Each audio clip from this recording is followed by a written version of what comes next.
Hi, everybody. Welcome to the new normal. I'm your host, Lisa Davis, aka Litecoin Lisa. I know everyone's talking about FTX. You may be tired of it, but we have some new information for you that not everybody's talking about.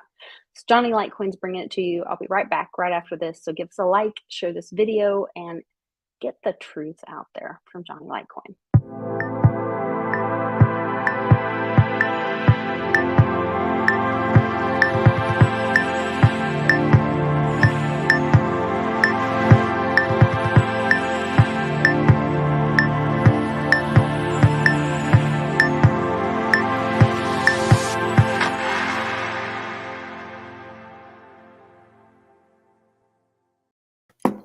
Hey, Johnny, how are you? I'm doing good, Lisa. I'm doing better since I was talking to you before the show started. I'm so glad. I'm so glad I could bring you some hopium and a little laughter. You did. You did. I promise. No, I won't expose anyone else to some of the things I said. But some crazy stuff on the internet, you guys. Crazy stuff. Crazy stuff. But you educated me once again. Johnny Litecoin to the rescue. You brought me some really exciting news today. I love watching your Twitter feed, and you shared two different things with me. I don't know which one we should hit on first. What? I guess talk about the Sailor one first, then we'll get into the other one. Okay. So everybody loves Michael Saylor. Who doesn't love Michael Saylor? What a great guy. He's a hero to Bitcoin maximalists. He is, but apparently he likes Litecoin too.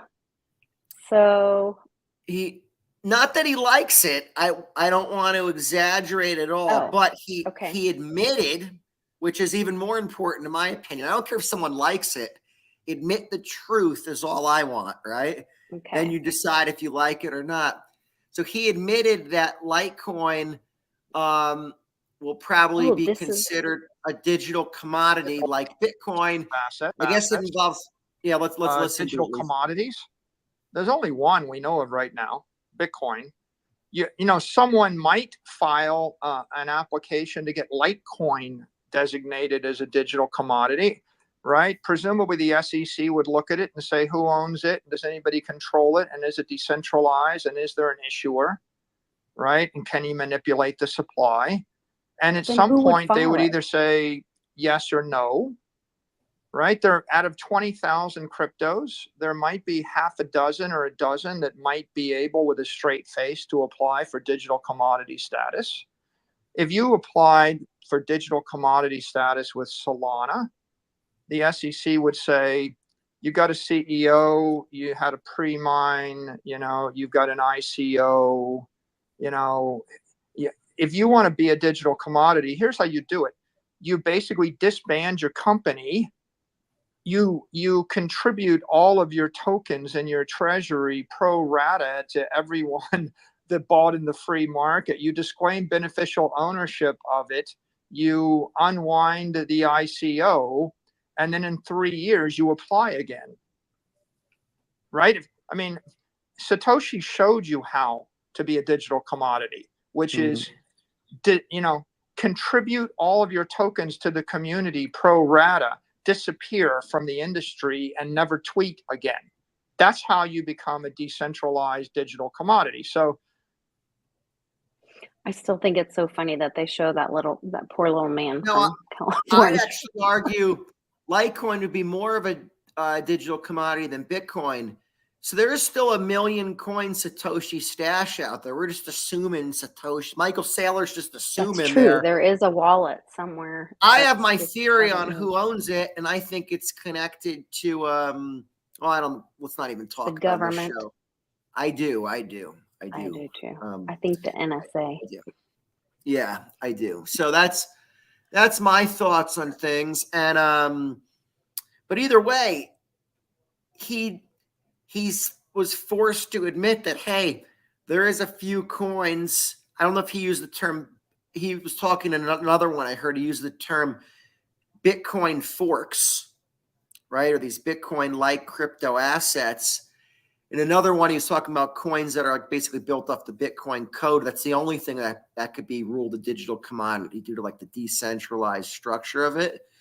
So you said, Lisa, who would file, I guess, this application? Yeah, I'm sorry. I was like, I didn't know when there was he an was, application involved. See, to me, that shows how the whole system's corrupt. They, as the people that govern this, should say, "Hey, here's what we're gonna look at." An application that's kind of sounds like a shakedown at the yeah, same. because who filed the first corn And it is commodity if nobody owned it or whatever? I mean, so.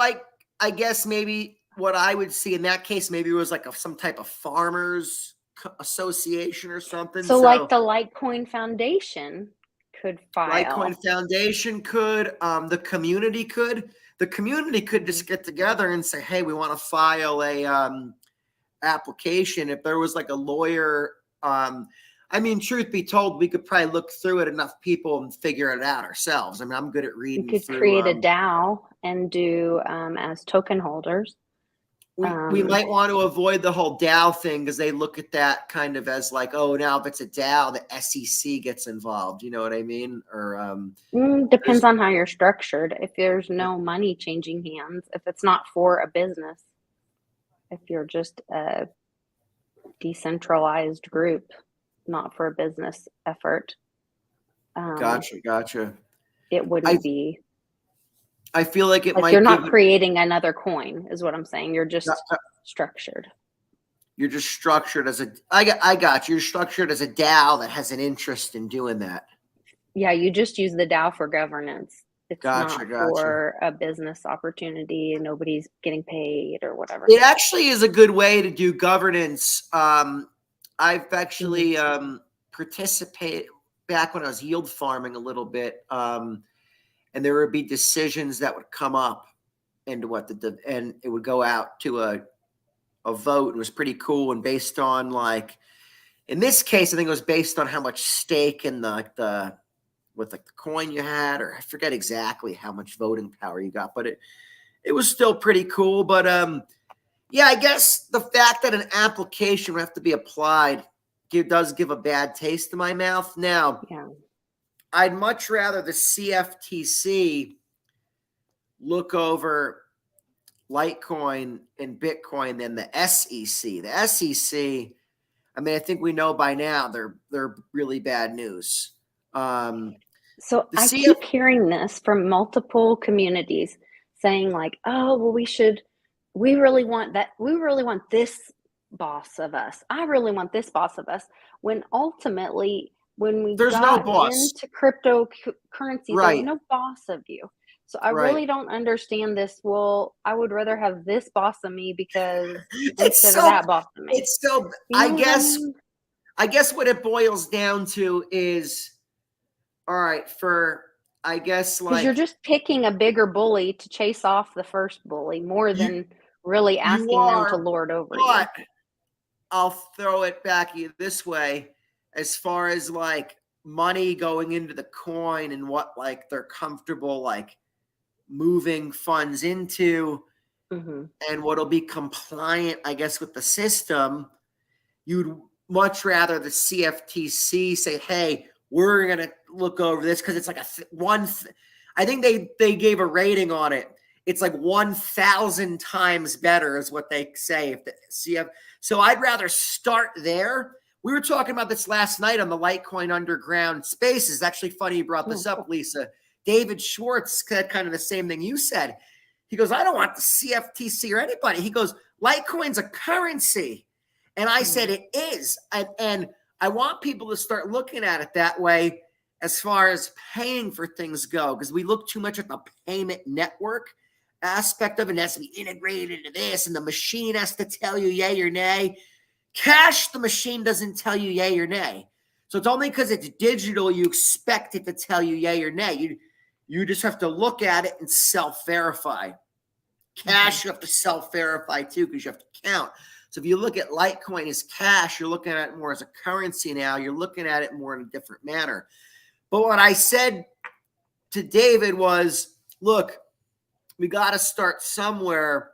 And it's a lot of people were saying, well, it's not going to be viewed as a currency by countries and stuff because it's such a threat to the dollar and all this ecosystem, right? So you'd rather at least start and say, hey, at least the CFTC is looking at it because the market cap will be a lot bigger than if the SEC is. A lot of people are saying that the reason that it couldn't be looked at as a currency is because of the volatility.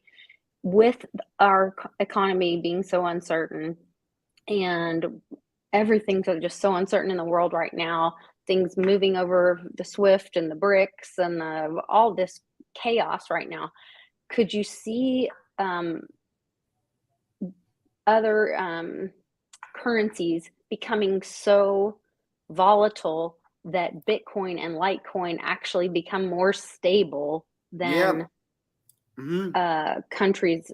And at that point, it making more sense to do business in Litecoin or Bitcoin because they actually are more stable than some currencies of countries. In the end, Bitcoin and Litecoin will be the ultimate stable coins as the market cap grows, I feel. But the market cap would have to be much, much higher, obviously, in the trillions of dollar range. For Bitcoin, I'd say you'd look at that more when the market cap was 10 trillion at least. So that'd give you a Bitcoin price of probably $500,000. Litecoin, I'd say for it to be much more stable, you're looking at $1 trillion market cap at least, right? So you're talking about,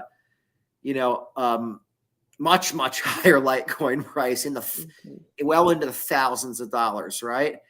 But that could happen if the CFTC looks at it. A lot more capital will flow into it because they'll say, well, it's not a security. Where the SEC, they're the enemy of the people, right? They'll just take their sweet time and slow things down and this and that and blah, blah, blah, blah, blah, right?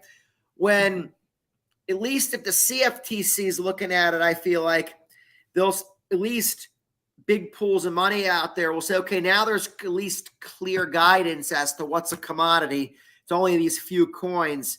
This is where the money goes. And that's what'll drive the market cap way higher, will drive much more stability into Bitcoin and Litecoin. And then I think when the CBDCs come out, we're going to see massive inflation. And that's when we could move into the hyperinflation because they'll be able to manipulate us so much more.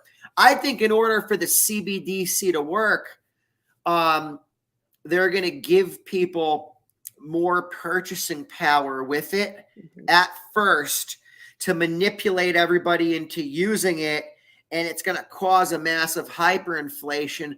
Then that's how they do it. Because there'll be a lot of people that'll be holdouts and say they want the initial cash. With rebates and stuff, because I don't see individual businesses. I think businesses won't want it. I think it'll be the reverse for individual business owners.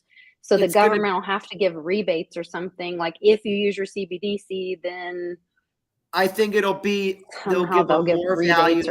They'll give them more value than the paper currency in order to roll out the system, and that'll contribute to the hyperinflation because they'll say basically a lot of it's going to be done through the Visa system, right? So the money, the digital currency will just hit their bank, probably the banks will just say, hey, here's your digital wallet. We know your address of this coin or whatever. And you spend through the Visa network. That way there's nothing because you got to realize they couldn't roll this out onto Main Street because people are too hard to do. I know this from regular payments. You can't show people anything new. They don't want to do it, right? So you have to do it through the rails that are out there. So that Visa, that's why there's that test pilot right now. Visa's involved in it. And so what'll happen is the digital currency will hit your bank account because they got to let the banks be involved, right? Then you'll spend through that Visa card. And what they'll do is they'll say you'll get more either as the merchant, you'll get more value than you will with the paper cash. They might say, okay, for every $100 you get, we're going to deposit $105. We're going to deposit more to get you to want this. And then on the other end, they're going to distribute the money out to people more and say, now you have more purchasing power with it. We're going to give you a bonus if you agree to X, Y, and Z right now. We're going to give you $6,000 instead of $5,000 purchasing power. Most people be like, wow, I want that. See, they won't even know. Because to them, it's going to look the same. Visa, their bank account. Really, all the digital currency is going to be is two things. That's gonna be different. It's gonna be programmable money, so they're gonna be able to stop where you spend the money at. They're gonna be able to put the money on a timer, so it times out, right? Like And Cold Cash, yeah. It's gonna be instant settlement, so then on the business's end, they'll like that too, because they're always like, when am I gonna get the money? When am I gonna get the money? Oh, it's instant settlement now. So they'll say, wow, this is better, instant settlement, right?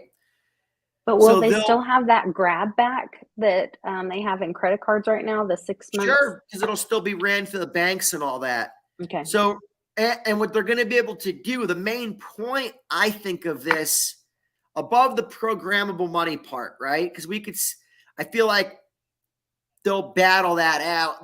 I hope there's enough good guys out there that they prevent a lot of this stuff from happening to us, right? Where what most of the people aren't going to fight is printing of money, because everything will just fall to shit. So now there'll be studies done, and they'll say, well, you can manipulate people so much more through this digital currency system. They don't see the cash, and it's just zeros in their bank account. And we could change the unit that we're showing them. The unit of measure could be changed. So they could like, just how you go from Satoshis to a whole Bitcoin, they could move around the decimal point, and they'll put most people to sleep, and they'll pacify them with this. So I feel like most people won't even know we're in the hyperinflation, because they'll know at some point when the money's not going anywhere for them. But by that point, they're going to be so trapped into this system that there's going to be no way out. They're going to be like, well, I don't have any access to the old world. And it's going to be like, oh, you can't buy Bitcoin now with the digital currency because that's not allowed. The bank doesn't allow it. And we don't can be allow tracked it now. Yeah. And so you're going to be fully tracked, and you're not going to be able to move into, I feel like in the end, they won't let you buy Bitcoin, or you'll be able to move probably Bitcoin and Litecoin back into that system. Sure. They'll say, give it. But you won't be able to move out of it. They'll say, well, if we're giving you this UBI, you're not going to be able to buy crypto with it or whatever, right? And now you're going to be sitting there, you're at and there probably won't even be any Bitcoin or Litecoin available to buy at that point in time. It'll probably be like unobtainium, like we talk about physical silver and all that. So it'll be unobtainium, and you're going to be sitting there.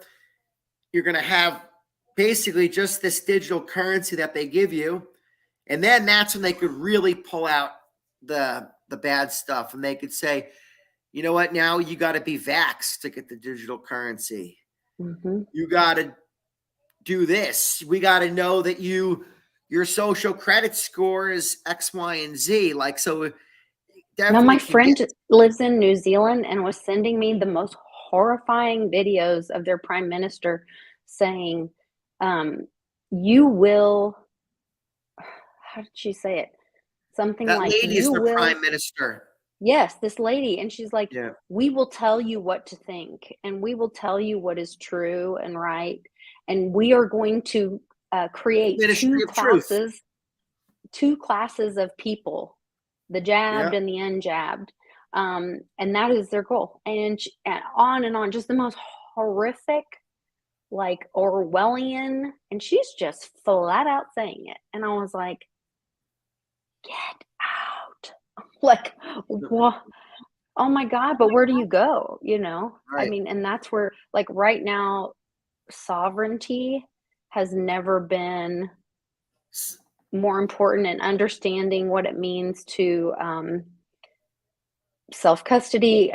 There was a huge flood right after this FTX thing. I think even the people that are in crypto and that are understanding what's going on, and I don't know that anybody really truly understands the depth of what's going on, because I think there is a lot of manipulation, and I think there's so many layers of this and levels to this game.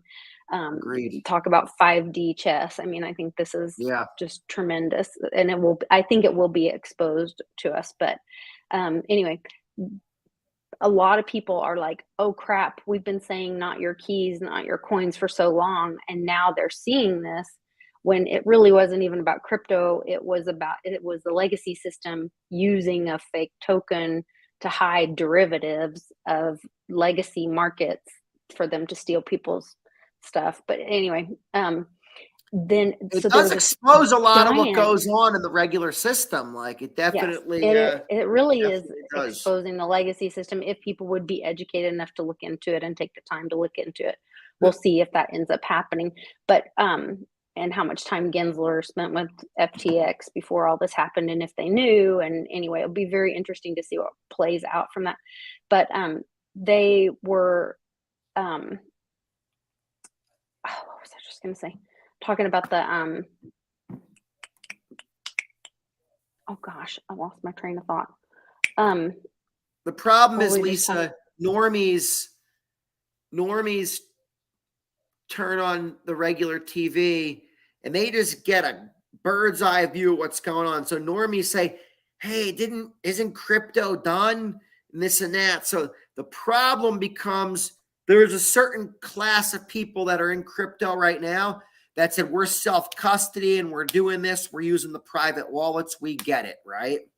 Wow. We get it. We have to get our crypto off the exchanges and fast, right? So there's that's been a huge good. volume in Uniswap. That was good, my point that right? I was going to make. Yeah. Oh, more money going through a DEX, right? Because people, sure, 100%. I mean, I think so people are self-custodying, I think. I mean, I would utilize something like if you had to do a swap or something like a Thor swap or something like that, because you just go in and convert one coin to another. You hold the private key.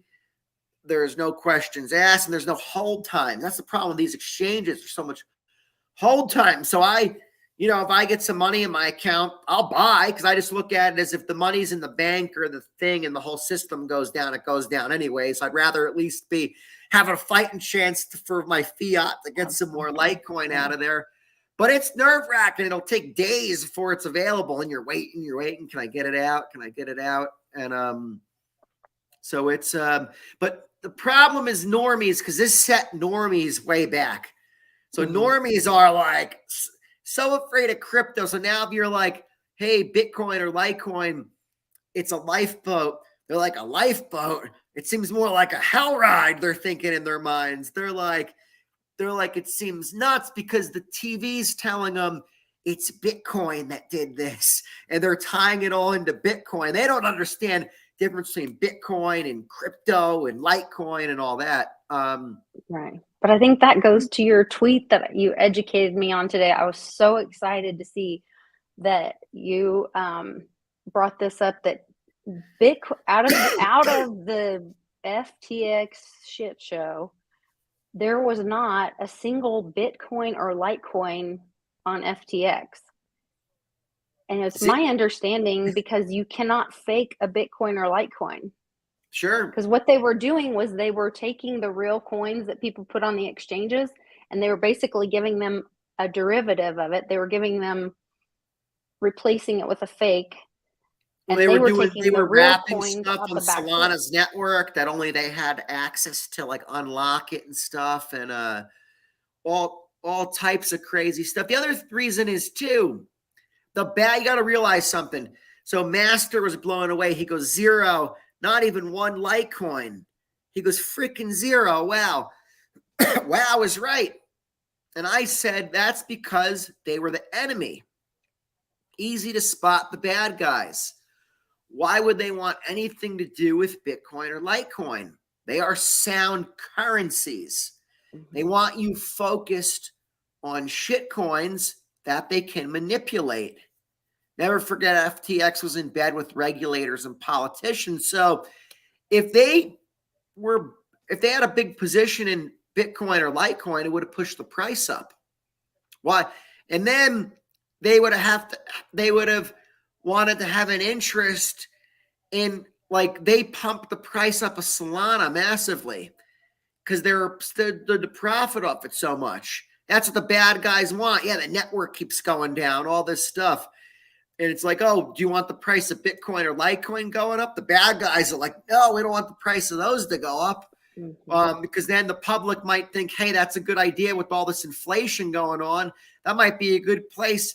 That might be a good store of value. The store that all these people have been Think telling what them. they do to silver Yeah. to keep gold down. They're doing the same thing with Litecoin and Bitcoin to keep people away. Don't look over there. Don't look over there. Don't think that that's a safe haven and that that's something good for you. You know, They don't come let you look over think here that. at our shitcoin that's, you know, pumping to And look at, whatever. all right, Litecoin right now is moving up like a rocket. Now, not in US dollar terms necessarily, but paired against other cryptos. So it's moving up like a rocket against Bitcoin. I always talk about that Bitcoin to Litecoin ratio. We were at 400 to 1 2 months ago or whatever. Now we're down to like 260 to 1. That's a big move on Bitcoin, right? A really big move. Now a lot of friends of ours like Theta. And I always said, yeah, Theta seemed like a cool project. But when a lot of people were saying, hey, you should swap some Litecoin into Theta, I said, well, never at the ratios that it was at when they were telling me to do it, because the ratio was like, I remember it was like 15 to 1, 18 to 1, 20 to 1 with Litecoin. And I said, well, it'll go to at least 100 to 1. And then that's more the time to swap back into it. If you're going to hold the crypto. So right now you're at Litecoin to Theta ratio, probably at 70 or 75 to 1 right now. So now it'd be, yeah, it's like $1 for Theta right now. I think Theta's like 88 cents and Litecoin's like $63 or something. Yeah. So it's now would be the time. You always want to, never want to get manipulated by US dollar price. You always want to pair the cryptos against each other because that's more a true gauge. And then if you're going to swap one crypto into another, then you look at that ratio against Bitcoin or Litecoin, and you see if it's really undervalued or overvalued. And the ratio is like, if a coin's really strong against Litecoin or Bitcoin, I'd be like, well, it's probably not the best time to be taking your Bitcoin or Litecoin and moving into that coin. Keep your eye on it, wait, and then when the ratio moves, then take the strong currency and swap into it, and you'll have 3 or 4 times as much. Perfect. Yeah, you've been telling me about the ratio thing, I don't know, for years now, and talking to us about really having that strategy and not being emotional in it, like watching the numbers and thinking about having that future plan and thinking about, when you're going to take action, have the plan. Clint Westwood talks about it a lot, about the around the halvings, how the Litecoin price moves a lot going into the halvings. We did a video on that, and he charted out, he compared the last 2 halvings, and they had the same time frame. And so he said, I'm going to make a prediction based on the last 2 halvings. And so he put Litecoin peaking June 17th, I think he said. I think he's like 17th to the 23rd or something like that. Yeah, so maybe next summer we'll have a big meetup and celebrate and see if. But the move would be, here would be the move if I was you guys, right? The move would be, if you're sitting on Litecoin right now, a good amount of it, don't sell into US dollar at that point. Swap into Bitcoin. Don't trade it all, but say take half your Litecoin at that point in time, right? And swap it. At what time? At the peak. At the peak of Litecoin. At the last halving, the Litecoin to Bitcoin ratio went to 54 to 1. Okay. It's at 260 to 1 right now. So that's still a big move against Bitcoin. You'll get 5 Yeah. times as much Bitcoin if you can wait it So out right as now. Bitcoin gets closer to 50 to, or Litecoin to Bitcoin gets closer to 50 to 1, that's when you want to start thinking about Even maybe if it goes doing to a swap. 100 to 1, if it goes to 100 to 1 from now, that's a 250% move on Bitcoin. You get that much more. And if you were planning this out from when it was at 400 to 1, that's a really big move. So I would do a little bit when it goes through 100 to 1, and then wait and do in increments down to the 50 to 1 level. Then you'll be sitting on a lot of Bitcoin, and then you'll ride that into the Bitcoin halving. And then if you want to play the game all over again, then you'll be sitting on a ton of fiat if you really want fiat at that point in time. Or you could say, well, now I could move back into way more Litecoin than I had before. So you could literally, like, maybe the next show we'll do the math on it back and forth, playing this ratio, showing how you could Yeah. start with like 100 Litecoins and turn it into like all these Bitcoins over like a certain period of time, just by sitting there, not being emotional, and just sitting there and chilling. Yes. I forgot to put the link in the description for our new Red Cup. We're trying to get a meetup going sooner than later. We're hoping to get to do it in December, but we might get pushed to January. It depends on the community. So I did a red cup because we on Fridays we wear red for everyone deployed, and so we did a red cup. I'm going to show you real quick. These are so cool. Before you have to go, I know you got to run. Chef Johnny tonight. Chef Johnny tonight. I hope it's not Chef Lisa tonight. So we're doing happy hour roadshow red cup for 22. We're bringing awareness for Team Mighty and this year's partners, Warriors for Freedom. Thank you to Jim Montgomery, who was our latest supporter. He bought 2 cups. And Polly Very P, nice. Hector Gonzalez, and Daddy O. So if you buy the cup, then you don't have to pay when we do the meetup. You won't pay at the door. And you get to support the meetup and make sure we all get there. Looks like a great cup to drink liquor out of as well. Is it one of those cups that kind of insulates it? Yeah, it's a copper insulated 22-ounce cup with a straw in the lid. Ah, sweet. And our last date to buy them is going to be December 2nd, and they will ship and get to you no later than December 20th. So they'll be great for Christmas gifts, things like that. Great way to support the show and help us get to a meetup and get the community together, because we all just need a little bit of happiness nice. right now. Yeah. Awesome. Awesome cup. I like them. Yeah. So if we hopefully we're going to get it done for December. I talked to Public, and he said that he's not sure if he can get the place for us in December or if it'll be January. And so I told him, I said, well, let's see how the fundraising thing goes. If we can get enough cups sold and get the community behind us, maybe we can make it happen and go ahead and make it happen in December. If not, we'll see what we can do. So very nice. Cup purchase is Charlie G. Yes. Very nice. All right. Thank you guys so much for all your support. I love our community, and I can't wait to see you guys all again soon.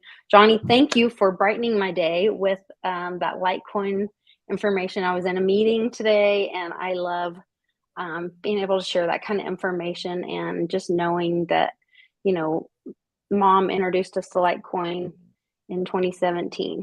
And it just really woke us up to what was going on. I can't imagine not having the community that we have and the information that we have going through the time that we're going through right now. And it gives me hope and lets me know that there is an option. It's not just all this gloom and doom and no hope, and we have to live under a CBDC and under this tyrannical government and be controlled by others. We have a lifeboat. We have a way out. We can choose something else. And so I'm really grateful. I think it's a really exciting time to be alive. So Litecoin community is great. The community of the show is great. You guys all definitely keep me going. I get down sometimes, and then I come talk to you guys in the show, and I get, get back on track. And it's we all can help motivate each other and get through this difficult time. But a lot of times we feel like we're on an island because we're all trapped in normie land, and we know all this information. And things like this, it's like therapy, being able to communicate with everybody. So Lisa, same thing to you. You pumped me up too before the show, gave me some a bit of hopium, but you know what? I needed it today. So thank you, Lisa. Thank you. Happy to do my part, sir. Happy hopium. All right. We'll see you guys tomorrow.